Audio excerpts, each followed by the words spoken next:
Why are there multiple accounts of the first vision? The answer to that question has a lot to do with why Joseph Smith was telling the story in the first place and why he told it over time. And then why are there variations in the accounts of the first vision? The answer has everything to do with what the present circumstances were when Joseph told the story. In some ways, I think of the 1832 account as the most raw and emotional. You really get access to the inner Joseph Smith. In 1835, he tells the story of the coming forth of the Book of Mormon. He uses the first vision as the first example of a revelation to him. So the first time he heard from God was in the first vision, but that led to subsequent visions that revealed the Book of Mormon. In 1838, Joseph Smith is responding to the persecution that's been heaped upon him. He's just a few months out of Liberty Jail. His people have been exiled from the state of Missouri. He's thinking about going to see the President of the United States and take an enormous amount of historical evidence to bear testimony to the mistreatment of his people.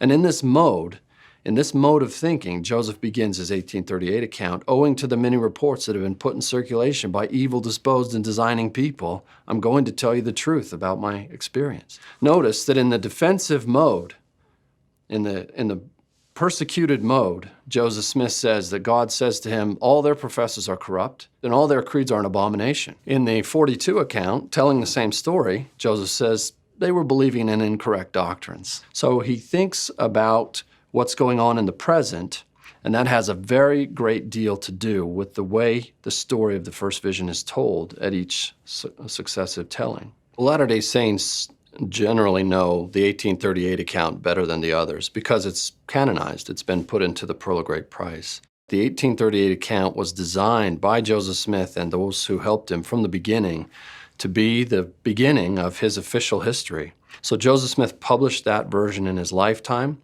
It's the one that I believe he thought was the most developed, the most accurate. You'll notice that in the earlier ones, he estimates his age. I was about 14, he says in 1835.